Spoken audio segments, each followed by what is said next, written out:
各位安康百汇的观众朋友们，大家好，我是叶秋。今天我们聚焦一个切身议题，如果您或亲友正计划往返中美或两岸，请务必耐心聆听。进入2026年，国际旅行政策正经历近10年来最剧烈的调整，一系列新规已悄然落地，一份全新的入境查验重点名单开始在执法部门内部执行，这标志着一种更严格、更精细的管控模式已然到来。出行远非买张机票那么简单。我们综合多方信息发现，目前有7类特征较为明显的旅客已成为海关和边检机关高度关注的对象。许多人尚未察觉变化，仍沿用旧经验，结果可能面临始料未及的困境。有人在值机柜台就被拦下，无法登机；有人历经长途飞行，却在入境大厅被拒绝进入，并遭遣返。最棘手的情况是陷入两不管的僵局，返程航班已赶不上，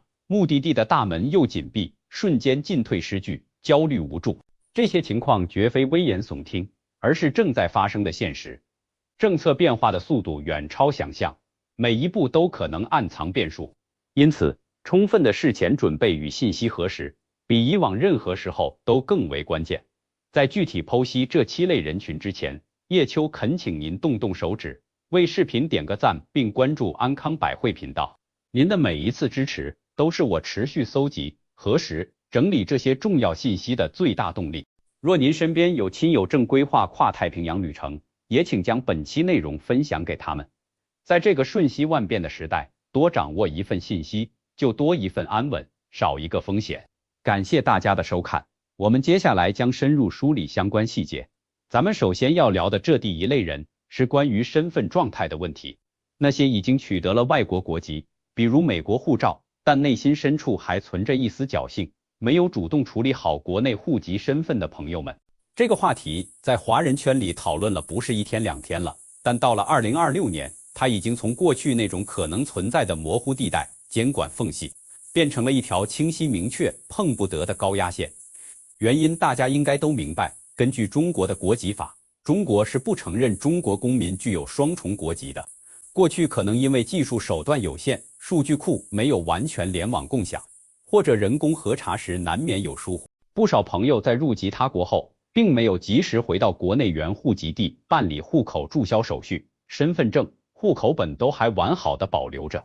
觉得这样回国办事、开银行卡、坐高铁都方便。然而，从2026年开始，这一切都发生了根本性的技术驱动的质变。这场质变的核心驱动力来自于2项技术的深度融合与全面应用，一个是大数据分析，另一个是生物特征识别。现在，中国所有主要的国际机场口岸基本上都已经部署了最新一代的出入境人员查验系统。这套系统有多厉害呢？当您像往常一样在入境柜台递交护照、按压指纹、面对摄像头进行面部识别时，您觉得这只是走个流程，但后台的系统正在以惊人的速度，在几个庞大的国家级数据库之间进行交叉比对。这些数据库可能包括全国的户籍人口信息、出入境历史记录，以及通过国际合作与交换获取的部分信息。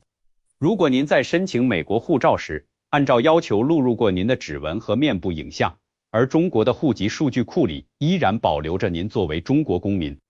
时登记的生物信息，比如办理身份证时采集的指纹，那么系统会在极短的时间内发现这种一人对应2套不同国籍生物特征的冲突，并自动触发警报。我给您讲一个我们了解到的比较有代表性的例子。一位在纽约生活了10多年的李先生，早已入籍美国，但国内的身份证一直觉得有用，就没去注销。去年秋天，他回国探亲，入境时非常顺利，没有遇到任何盘问，这让他更加觉得没事。结果就在今年年初，也就是2026年刚开年，他再次从美国飞回北京，在首都机场 T3 航站楼入境时，边检官员在查验了他的美国护照后，并没有像往常一样立刻盖章放行，而是抬起头，很平静地问他：李先生，请问您是否还保留有效的中国公民身份证件？李先生当时心里就咯噔一下。后来我们分析，这正是因为2026年实现了更深入的数据整合，我国的户籍管理系统出入境管理系统以及民航乘客信息系统通过更高效的协作机制，实现了信息共享和业务协同。对于个别长期未更新户籍信息，同时频繁以非居民身份入境或在境外停留时间较长的情况，系统会生成提示，以便在必要时进行现场核实。在入境环节如遇核实，相关流程将依法依规进行，确保出入境管理的规范有序。首先，您很可能需要当场签署一份文件，承诺在入境后一定期限内，比如1个月，到原户籍地公安机关办理户口注销手续。有些地方的管理更为高效直接，可能会通过系统远程操作，立即冻结或注销您身份证的相关功能。其次，如果边检判断您存在主观上故意隐瞒、持用双重身份出入境的行为，这个不良记录可能会对您未来申请中国签证产生严重的负面影响，比如导致签证拒签，或者只能获得有效期非常短的签证。最棘手的一种情况是，如果您这次是持用还未过期的中国护照试图入境，但系统铁证显示您已是外国公民，这种身份上的根本性矛盾会让您滞留在海关监管区域，接受长时间的问询调查，最终结果很可能是不被准许入境，并被要求搭乘下一班飞机返回出发地，然后您需要以外国人的身份重新向中国驻外使领馆申请签证。这一来一回，耽误的不仅是行程，更是精力和金钱。顺着身份问题往下延伸，咱们就来到了第二类需要特别注意的人群，那些持有美国永久居留卡，也就是我们常说的绿卡，但因为长期离开美国，在2026年新的生物识别和数据分析环境下，面临入境审查风险的朋友们，从2025年底开始，美国国土安全部就正式实施了一项非常严格的规定，所有非美国公民，这当然包括了绿卡持有者和各类签证访客，在进出美国边境时，都必须接受强制性的人脸识别和生物信息采集。以前这项规定对年幼的儿童和高龄老人有豁免，但到了2026年，豁免范围大幅收窄，基本上做到了全覆盖。这意味着什么？这意味着美国海关与边境保护局现在建立了一个前所未有的极其精准的个人出入境轨迹数据库。很多绿卡朋友为了维持永久居民身份，习惯采用跑卡策略，即每半年左右返回美国一次，短暂停留几天，甚至只是入境及离境，以此来向移民局表明自己仍有在美国长期居住的意向。然而，在2026年这种高强度、高精度的数据监控模式下，这种策略的有效性已经大打折扣，风险急剧升高。因为当您再次站在美国海关官员面前时，他面前的电脑屏幕可以清晰地展示出一份关于您的详细时间线，您过去每一次离开美国的日期和时间，每一次返回美国的日期和时间，系统会自动累加计算您在境外停留的总时长。如果数据显示，您在过去的365天里，有超过大半时间，甚至更久都不在美国境内，那么即便您的绿卡物理卡片依然有效，海关官员也有充分的理由质疑您是否已经实质性的放弃了将美国作为永久居住地的意图。在2026年的内部指引中，那些离境时间超长且缺乏强有力的、令人信服的理由，如派驻海外工作、陪同生病的直系亲属等的绿卡持有人，被请进二次检查室进行详细问询的比例有了显著上升。一旦进入那个环境，官员的问询会非常具体和深入。您在美国有没有固定的住址？是自有房产还是租赁？您最近1年的美国联邦税报了吗？您在美国有没有稳定的工作或生意？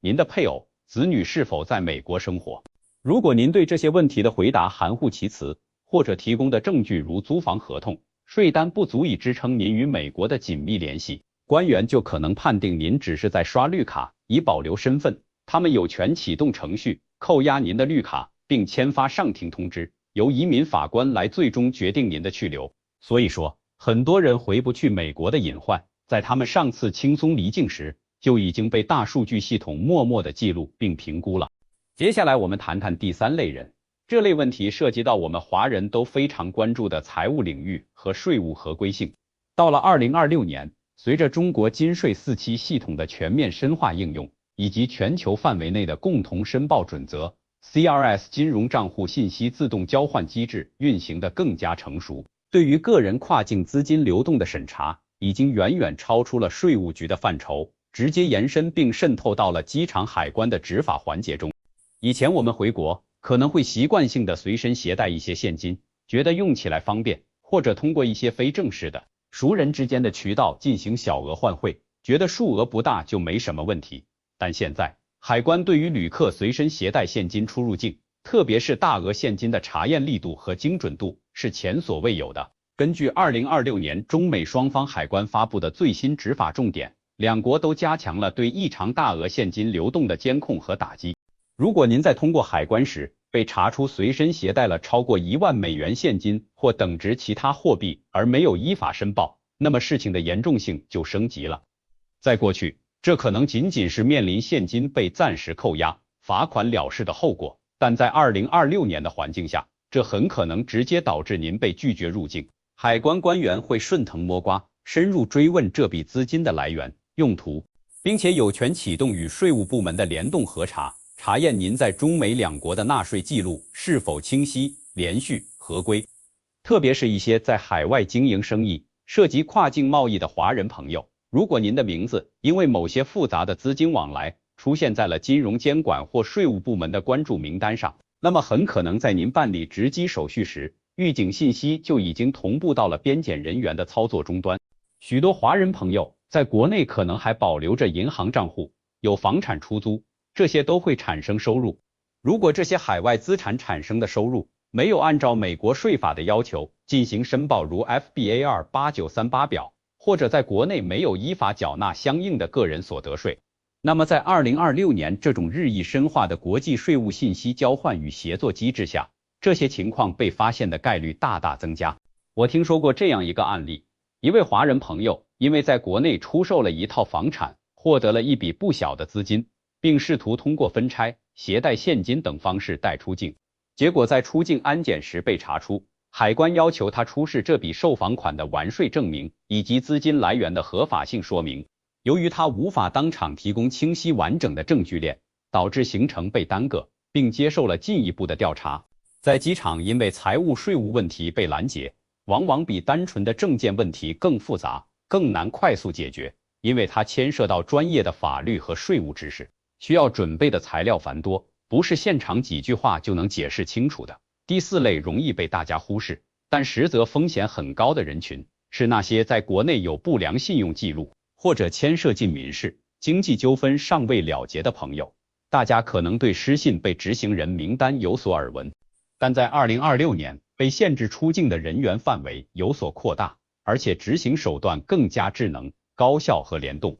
现在的出入境边防检查系统已经与全国法院的失信被执行人名单系统、其他行政执法部门的处罚系统等，实现了近乎实时的数据对接和更新。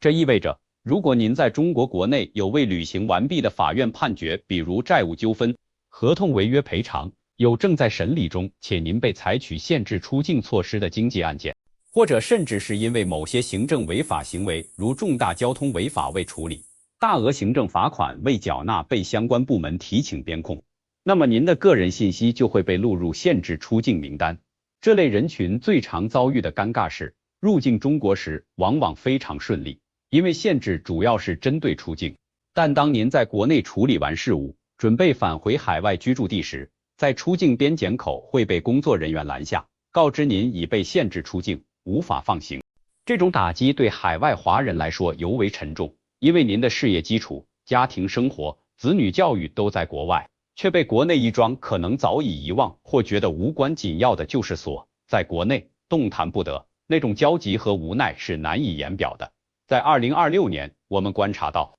因为国内司法或行政案件导致出境受阻的案例在华人社群中有所增加。不少人存在一种误解，认为自己长期生活在海外，国内的一些小纠纷会自动失效，或者对方无法追究。然而，只要您依然保留着中国公民身份，比如持用中国护照，或者您的外国护照上登记的个人信息，如出生地、中文姓名，能够与国内系统记录关联上，那么大数据网络就会持续生效，所有的历史记录在需要时都会被调取出来。第五类人群，可能会让不少朋友感到意外，但恰恰因为其隐蔽性，它成了最容易让人放松警惕的数字深水区。这就是那些在社交媒体上发言不够谨慎，或者在个人电子设备中存储了可能引起误解的内容的朋友。进入2026年，入境查验的边界早已超越了物理行李的范畴，日益深入地触及到旅客的数字足迹和网络言行。目前，美国和中国的海关及边检机关都在其法律授权的范围内，有权对入境旅客的电子设备如手机、笔记本电脑、平板电脑进行随机抽查，并要求旅客提供密码进行解锁检查。而在2026年新的风险评估模型中，那些在公开的社交媒体平台，如微信朋友圈、微博、小红书或海外的社交平台等上发表过某些特定言论，或者大量讨论、转发某些特定话题内容的用户，其账号或关联信息有可能被系统通过特定技术手段标记，从而在入境时触发更严格的审查。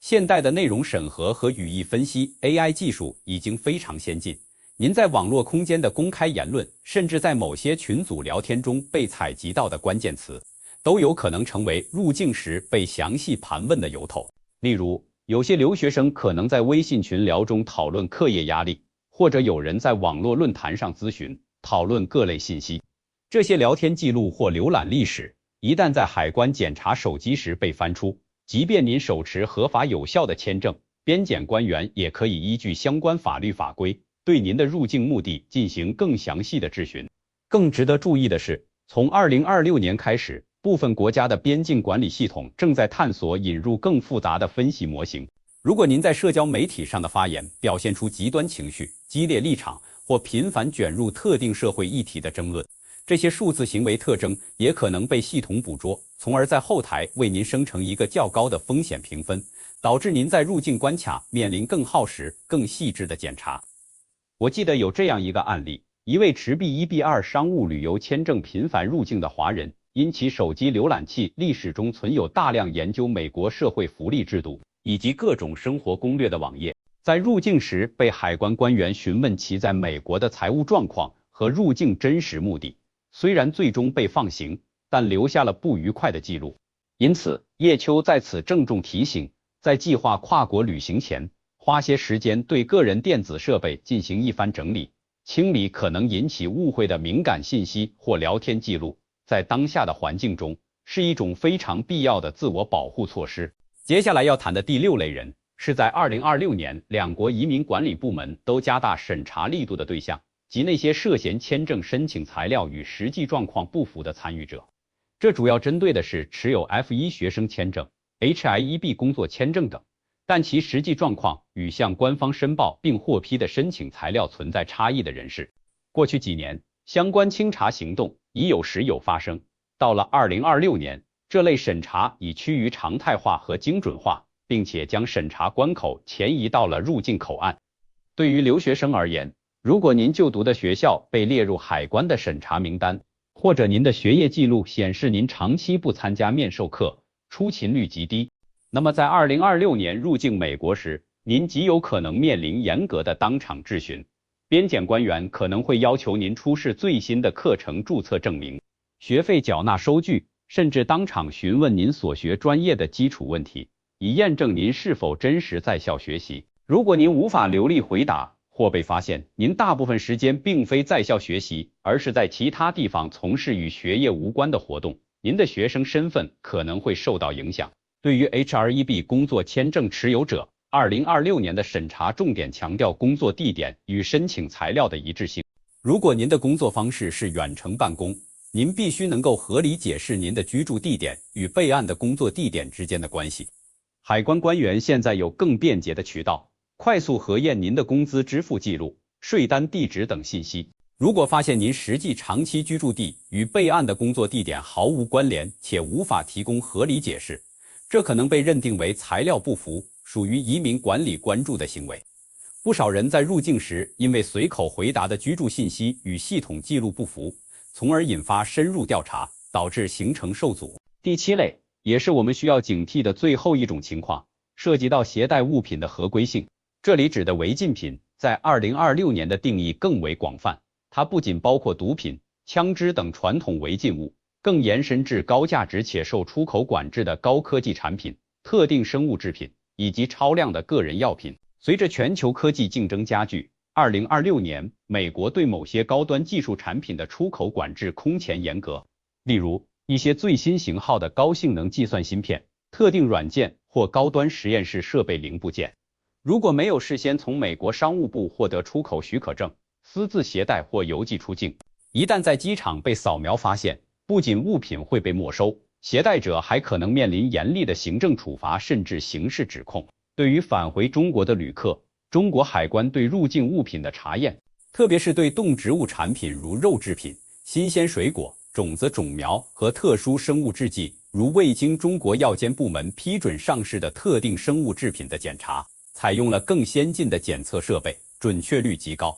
2026年投入使用的智能查验设备，能在不开箱的情况下快速识别可疑物品。需要特别注意的是，药品携带。许多在国外可非处方购买的药品，其成分可能在中国属于严格管制的精神类或麻醉类药品。如果您需要携带个人用药入境，务必准备好医生处方，最好有翻译件以及药品的原包装和说明书，且携带量应在合理自用范围内。超量携带且无处方，可能被认定为违规行为，后果严重。好了，分析了以上7类风险，叶秋最后为大家梳理一份2026年跨境出行自检与应对指南，希望能为大家的平安旅程添一份保障。身份问题：已入外籍者，请主动以外国公民身份申请中国签证入境，随后依法注销户籍，办理相关证明以处理国内事务，切勿再持用中国护照。如今核查严密，已无侥幸空间。绿卡维持，长期离境者返美时，务必随身携带证明与美国有紧密联系的证明包、最新美国报税单、在美住房证明、租约税单、配偶或子女在美的证明如驾照、成绩单、电子设备，养成出行前数字清理习惯。清理敏感聊天记录，可临时卸载部分社交 APP。从事特定行业者，最好备好公司说明信，解释携带工作资料的正当用途。海关问询，若被2次检查，保持冷静，知晓权利，可要求翻译服务。面对可能影响签证的实质性问题，可表示需咨询律师。在中国边检被限制出境时，有权要求对方出示加盖公章的法律文书，以了解事由。资金与物品汇款务必通过正规渠道，保留凭证。超额现金必须申报。药品需带处方，彻底避免携带任何管制品或违禁动植物产品。总而言之，2026年的旅行环境要求我们更合规、更审慎，做到证件合法、税务清晰、言行得当、物品合规，海关便只是回家路上的普通环节。非常感谢大家耐心收看这期内容，如果觉得有帮助，请点赞、订阅安康百汇，并分享给需要的人。在日益严格的出入境趋势下，您认为海外华人应如何更好地规划跨国身份与生活以降低风险？欢迎在评论区分享。我是叶秋，下期再见。